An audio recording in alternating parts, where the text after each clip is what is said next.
मत रहा। तो फिलहाल अब आ ही चुके हैं यहाँ पे। तो मैं कहना चाहूँ वक्ते जिहाद है सबे रक्स का नहीं, वक्ते जिहाद है सबे रक्स का नहीं, ये खून का कतरा किसी के अश्क का नहीं, बुलावा सरफरोशों का हुआ आखिर है मैदान जानदारों का मरीज इश्क का नहीं। दोस्तों आप पढ़ाई कर रहे हैं, किस लिए कर रहे हैं, क्यों कर रहे हैं? आपके शरीर में जो ब्लड है, ब्लड में उबाल नहीं आएगा शिक्षा के प्रति तो आप कुछ नहीं कर पाएंगे, पढ़ते पढ़ते रह जाएंगे, कुछ होने वाला नहीं है दोस्तों। तो इसीलिए हम आपके लिए लाए हैं एक नया चैप्टर जो आपको फ्लो चार्ट के माध्यम से याद करा देंगे। इसमें आए हुए क्वेश्चनों को भी देख लेंगे हम दोस्तों, कहाँ कहाँ से क्वेश्चन बनता है उसको देख लेंगे, और ये बताएंगे क्वेश्चन कैसे ऑब्जेक्टिव बनाता है। अगर आप पीछे देते पीसीएस मेंस के लिए कहाँ से बनाता है उसको भी देख लेंगे। तो ज्यादा समय जाया न करते हुए सीधे अपने टॉपिक पे चलते हैं। दोस्तों हमारा टॉपिक है सिंधु घाटी सभ्यता। सिंधु घाटी सभ्यता की खोज कहाँ हुआ था, किस काल का था, नामांकन किस आधार पर हुआ था, और इसका उद्भव क्या हुआ था, उसका विशेषता और विशेषता की बात एक आता है, उसका विस्तार कहाँ कहाँ तक हुआ, और विस्तार के बाद आता है इसका पतन क्यों हुआ, कैसे हुआ। तो यही सब है, लेकिन ज्यादा दिमाग नहीं लगाने का है यहाँ पे। एक बार देख डाला तो लाइफ हो गया, झिंगा डाला। तो हम यही करते हैं बार बार, एक बार आपको टॉपिक को देखना है बस। फ्लोइंग चार्ट को जो बनाए हैं एक बार देख लिए तो काम हो गया आपका। तो यही है सिंधु घाटी की सभ्यता। ये खोज के बारे में देख लेंगे, यहाँ खोज कौन कौन किया, कैसे खोज होता है, तो सीधे आपको दिखाते हैं लाइव हम। देखिए क्या होता है ये खोज के बारे में देखे हैं कि पहले आते हैं चार्ल्स मेसन। चार्ल्स मेसन क्या करते हैं, ये चार्ल्स मेसन 1826 में क्या करते हैं, एक दौरा करते हैं, वहां पर जाते हैं। तो पाकिस्तानी क्षेत्र में जब पहुंचते हैं तो देखते हैं कि यहाँ पर कुछ अवसाद मिले हैं यहाँ पर प्राचीन सभ्यताओं के। तो देखते हैं तो ज्यादा कुछ इसके बारे में टिप्पणी नहीं करते हैं, और कुछ बातें बताते हैं। जो एक पत्रिका निकालते हैं नैरेटिव ऑफ जर्नी में क्या करते हैं, बताते हैं कुछ बातें को, लेकिन ज्यादा बातें को नहीं बता पाते हैं ये। तो एक आता है कि सबसे पहले जो देखा था, कौन देखा था, चार्ल्स मेसन। अब देखा था 1826 में। इसकी पत्रिका कौन थी, ये पत्रिका थी इनकी, पत्रिका थी नैरेटिव ऑफ जर्नी। तो बस इतना ही देखना है। सबसे पहले कौन देखा था, तो चार्ल्स मेसन ने 1826 में कौन सी पत्रिका में बताया था कि नैरेटिव ऑफ जर्नी। फिर उसके बाद से आते हैं बर्टन बंधु क्या करते हैं, ये होते हैं पाकिस्तान में।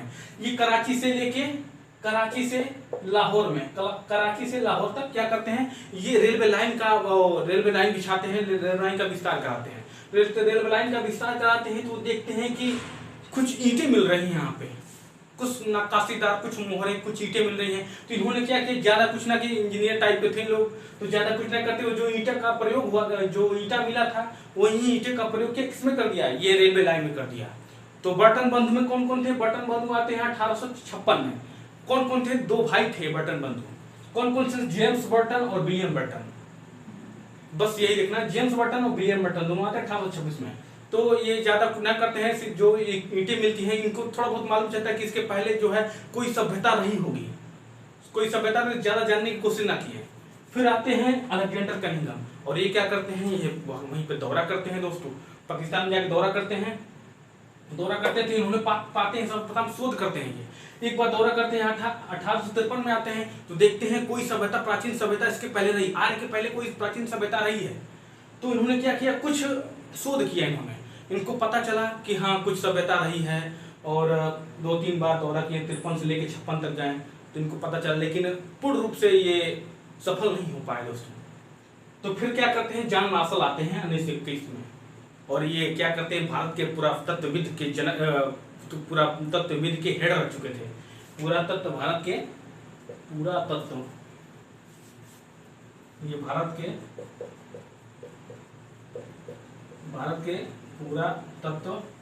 के हेड थे, भारत के पुरातत्व के हेड थे। और उसके अंदर कौन कौन काम करते, दयाराम साहनी और राखल दास बनर्जी थे। तो ये दोनों लोग काम करते हैं। ये क्या करते हैं, खुदाई करवाते हैं। जॉन मार्शल क्या करते हैं, खुदाई करवाते हैं। और खुदाई करवाते हैं तो कौन खुदाई करता है, राखल दास बनर्जी और दयाराम साहनी क्या करते हैं, हड़प्पा की खोज कौन करता है, दयाराम साहनी। ये हड़प्पा की खोज करते हैं, एक सभ्यता विकसित हुई हड़प्पा की खोज कौन करते हैं, ये क्वेश्चन आता है। और राखल दास बनर्जी कहते हैं मोहनजोदड़ो का खोज करते हैं। तो यही है कि हड़प्पा पूछता है हड़प्पा की खोज किसने किया था, तो आपको सही से बता दें दयाराम साहनी। और मोहनजोदड़ो का जो खोज किया था तो राखालदास बनर्जी। तो क्वेश्चन यही निकल के आता है कि क्वेश्चन को सबसे पहले पूर्ण रूप से मतलब कौन खोज किया था, तो जान मार्क्स को बता दिए 1921 में। और पूछता है कि हड़प्पा की खोज किसने किया था, तो हड़प्पा की खोज आपको बता देना है दयाराम साहनी। और मोहनजोदड़ो की बात करते हैं, मोहनजोदड़ो की खोज किसने किया था, तो आपने बता देना है कि राखालदास बनर्जी। तो ये आपका हो गया खोज के विषय में। अब आते हैं पीरियड, टाइम पीरियड क्या क्या था। तो अलग अलग इसका लिखित कोई साक्ष्य तो था ही नहीं, अलग अलग वैज्ञानिक है, अलग अलग शोधकर्ता हैं, अलग अलग अपनी तिथियां देते रहे। तो दोस्तों क्या होता है कि पहले आते हैं जॉन मार्शल। जॉन मार्शल बताते हैं कि हमारा ये टाइम पीरियड है 3250 BC से लेकर 2750 तक। लेकिन अलग अलग शोधकार, अलग अलग पुरातत्वविद अलग अलग बताते हैं दोस्तों। फिर आते हैं डीपी अग्रवाल। डीपी अग्रवाल कुछ एग्जैक्ट सही के मायने में चलते हैं, इन्होंने कहते हैं नहीं ऐसा नहीं होगा, आपको कार्बन डेटिंग करना पड़ेगा। कार्बन डेटिंग क्या होता है, C14 कार्बन डेटिंग होता है। आपने सुना होगा C14 के बारे में। ये क्या करता है C14 कार्बन डेटिंग करता है जीवाश्मों का, जो कितने साल का है, कितने वर्ष का है, इनका मतलब टाइम पीरियड बताता है C14। इन्होंने क्या किया, कार्बन डेटिंग किया। कार्बन डेटिंग में इन्होंने पाया कि 2300 से 1750 BC। इन्होंने बताया 2350 जब कार्बन डेटिंग हुआ, C14 किया गया तो 2500 1750। यही एग्जैक्ट डाटा जो है आपकी एनसीईआरटी में है, एनसीईआरटी को आप फॉलो करेंगे दोस्तों। 2500 1750 BC यही एनसीईआरटी का लाइन है, एनसीईआरटी में दिया है, एनसीईआरटी में दिया है, तो एनसीईआरटी को फॉलो करेंगे दोस्तों। यही तो यही एग्जैक्ट आंसर होगा। डीपी अग्रवाल को मतलब मानेंगे, ये एग्जैक्ट डाटा है, मतलब कुछ का चीज के हद तक पहुंच गए हैं। ये 2300 1750 बताया, लेकिन 2500 से 1750 ये एग्जैक्ट बुक में मिलता है दोस्तों। ये भी आ गया तो ये भी सही, कोई दिक्कत नहीं है, लेकिन डाटा अगर दोनों दिया है तो एक तरफ माने 2500 से 1750 BC। ये हो गया हमारा काल हो गया।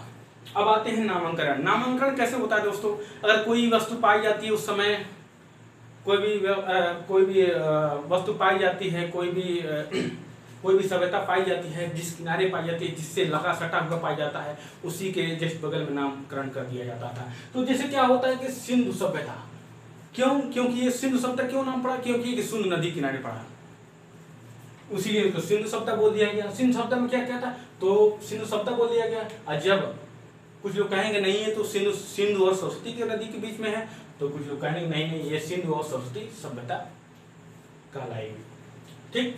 और कुछ जो है अधिकतर जो है स्थल जो है हड़प्पा के करीब मिला, हड़प्पा स्थल के करीब मिला, इसीलिए इसको हड़प्पा सभ्यता बोल दिया गया। तो यही है आपका नामांकन हो गया। अब देखते हैं उद्भव कैसे होता है दोस्तों, किसी चीज का उद्भव कैसे होता है। विदेशी मत क्या थे और स्थानीय मत क्या थे, इन दोनों में मतभेद था दोस्तों। अलग अलग मतभेद, अलग अलग अपना मत देने लगे। विदेशी लोग कुछ और कह रहे हैं कि नहीं ये सुमेरियन सभ्यता थी, स्थानीय मत नहीं द्रविड़ था, कोई कह रहा था आर्य था। तो इसमें क्या है सत्य है, इसको हम देखते हैं। तो विदेशी मत क्या, सुमेरियन सभ्यता, सुमेरियन शब्द कौन करता है, मार्शल, व्हीलर, चार्ल्स डीडी और कौशाम्बी, ये तीनों मिलकर क्या करते हैं, कहते हैं कि नहीं ये सुमेरियन सभ्यता है। आप लोग पढ़े होंगे तो आपको बताया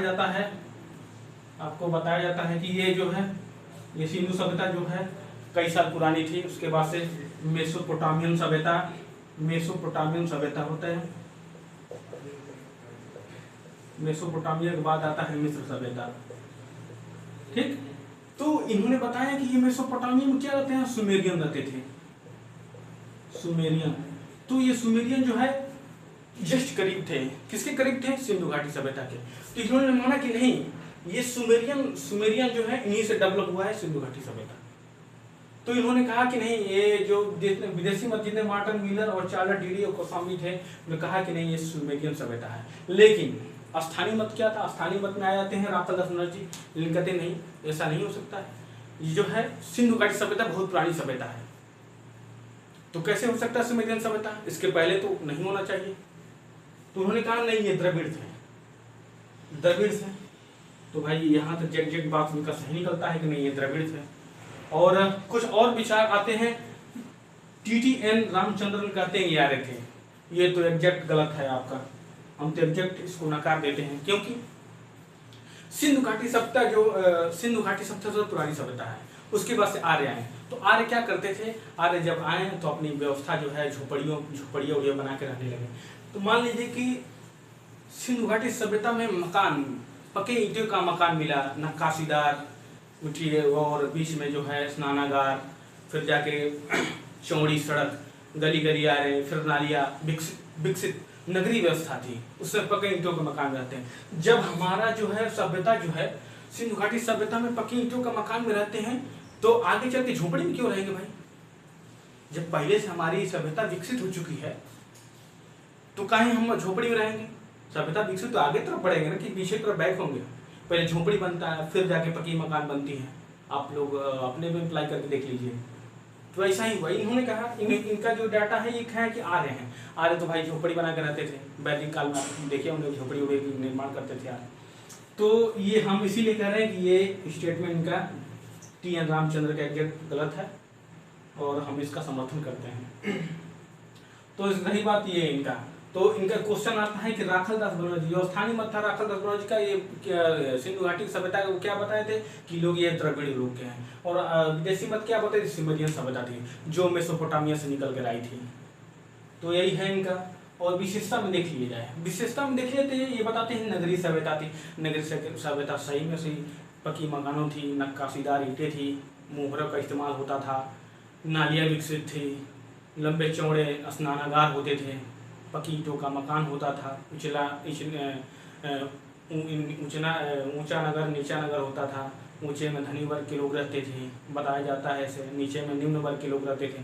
तो ये नगरीय व्यवस्था थी साफ साफ। और कांस्य युगीन सभ्यता थी। कांस्य युगीन देखिए, कांस्य कैसे बनता है? कांस्य की बात करें तो ये कांस्य जो होता है ये तांबा प्लस टीन से जो बनता है यही होता है कांसा बोलते हैं दोस्तों। तो यही जो है कांसे का प्रयोग करते थे उस समय, तो इसीलिए इसको कांस्य युगीन बोल दिया गया है दोस्तों। और उसके बाद से आदि ऐतिहासिक बोला गया। इसके अंदर साक्ष्य तो मिले दोस्तों, 3 प्रकार के थे, प्राग ऐतिहासिक, आदि ऐतिहासिक, ऐतिहासिक। प्राग ऐतिहासिक में क्या होता है दोस्तों? प्राग ऐतिहासिक में कोई साक्ष्य नहीं मिला। जब साक्ष्य नहीं मिलेगा तो पढ़ेंगे क्या आप? ठीक। तो उसके बाद से आदि ऐतिहासिक में साक्ष्य तो मिले हैं लेकिन आप उसको पढ़ नहीं पा रहे हैं, तो उसके बोलते हैं आदि ऐतिहासिक। तो साक्ष्य तो मिले थे लेकिन कोई पढ़ नहीं पाया था, तो इसीलिए बोलते हैं आदि ऐतिहासिक। और शांतिप्रिय व्यवस्था था, नगरीय व्यवस्था थी, शांतिप्रिय व्यवस्था होगी करेगी। जब पढ़े लिखे हो जाएंगे तो आप ही शांति भावना से अपने काम को करते रहेंगे, जो हो या बाहर में जाए। तो यही शांतिप्रिय व्यवस्था थी और व्यापार प्रधान था। और ये जब नगरीय व्यवस्था थी तो सही बात है, जब शहरों में क्या व्यापार होता था, ट्रेडिंग होता था, एक जगह से दूसरे जगह व्यापार होता था और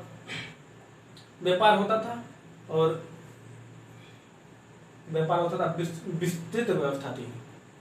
विस्तृत जब भाई नगरी आप खुद ही सिविलाइज हो जाएंगे तो भाई आप विस्तार करने की सोचेंगे। मान लीजिएगा आपके पास कुछ पहले तो आप खाने की मोहताज हैं, तो पहले खाना ढूंढेंगे, खाना के बाद कुछ और आत्मसम्मान, पैसा वैसा धीरे धीरे आप सोच जो ऊपर होती जाएगी आपका। तो वही लेवल था इनके, विस्तृत सभ्यता थी उनकी। और क्या कहते हैं राजनीतिक में कई आ जाते हैं। कुछ लोग कहते हैं कि ये निम्न वर्ग और उच्च वर्ग थे कि बड़ी बड़ी मकानों में रहते थे, निम्न वर्ग छोटी मकानों में रहते हैं। तो ये राजनीतिक वर्ग जो बताता था कि जितने भी बनिया उनिया थे, व्यापार करने वाले थे लोग, वो उच्च वर्ग में आते थे और ये निम्न वर्ग में आते थे। और आर्थिक की बात करें तो ये क्या करते थे? पशुपालन कृषि उसी काम कार्य करते थे ये।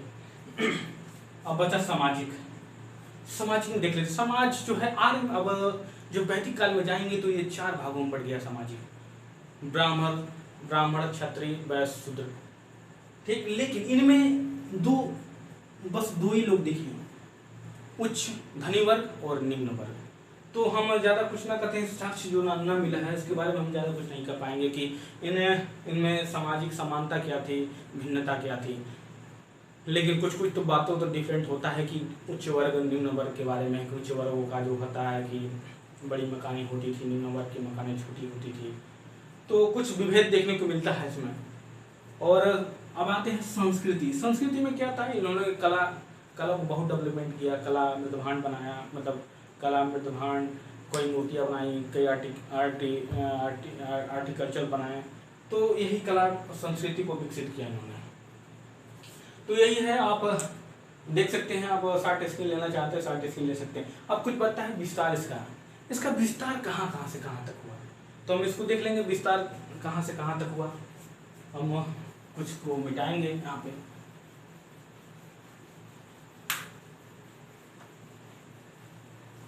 इसका विस्तार देखें कहाँ से कहाँ तक हुआ। ये जो विस्तार है यहाँ सिंधु घाटी सभ्यता का विस्तार कहाँ तक हुआ, तो आप मैप के माध्यम से देख लेंगे। मैप बना देते हैं,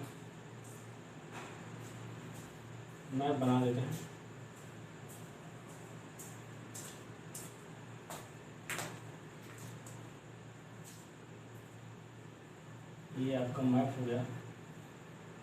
खराब बने चाहे सीधा बने, देख लीजिएगा दोस्तों, जैसे बन रहा है सही है, बन रहा है, आपको समझना है। ये क्या होता है, सुप्त कांगडोर, इधर का जो पार्ट होता है सुप्त कांगडोर बोलते हैं।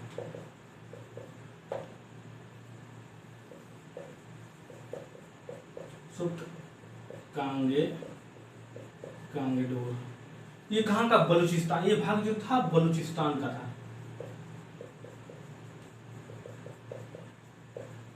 ठीक, और ये जम्मू कश्मीर का भाग था, ऊपर जम्मू एंड कश्मीर का था, इसको बोलते हैं मांडा। और ये यूपी का एक भाग आलमगीरपुर था, मेरठ के करीब में।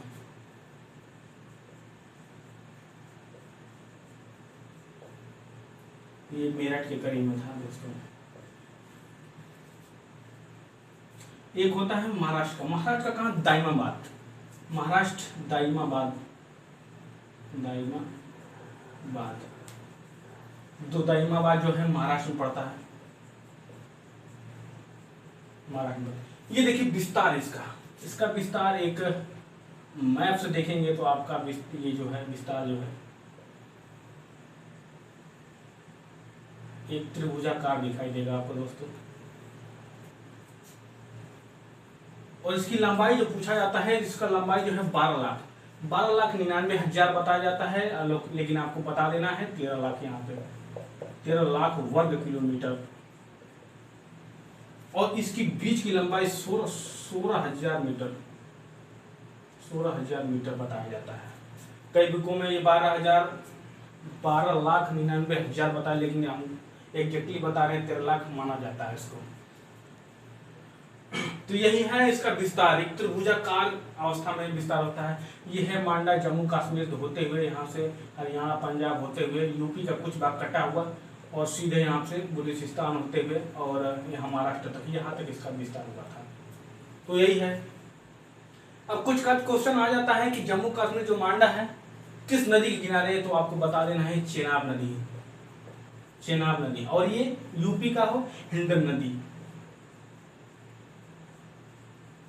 ये क्वेश्चन निकल के यहीं से आता है दोस्तों। ये कई बार क्वेश्चन पूछा गया है कि मांडा जो है चेनाब नदी किनारे और हिंडन नदी के किनारे, और यही है हिंडन नदी किनारे बसा है दोस्तों। तो यही है आपका विस्तार, और इसका पतन कैसे होता है ये नेक्स्ट वीडियो में बताएंगे दोस्तों। और अगर देख लीजिए, अगर कोई दिक्कत होता हो तो कमेंट बॉक्स में कमेंट कर दीजिएगा। तो मैं जाते जाते यही कहूँगा कि अगर वीडियो अगर अच्छा लगा हो तो अधिक से अधिक सब्सक्राइब कराएं, हमारे चैनल को सपोर्ट करें दोस्तों। आप ही के भरोसे ये चैनल चल रहा है दोस्तों। तो ज़्यादा कुछ न करते हुए कहते हैं कि लग गई आग मेरे घर में तो बचा ही क्या है, लगेगी आग मेरे घर में तो बचा ही क्या है, वो बच गया मैं तो समझो जला ही क्या है। अपनी मेहनत का मुकद्दर है नतीजा अपना, वरना हाथों की लकीरों में रखा ही क्या है दोस्तों। जय हिंद।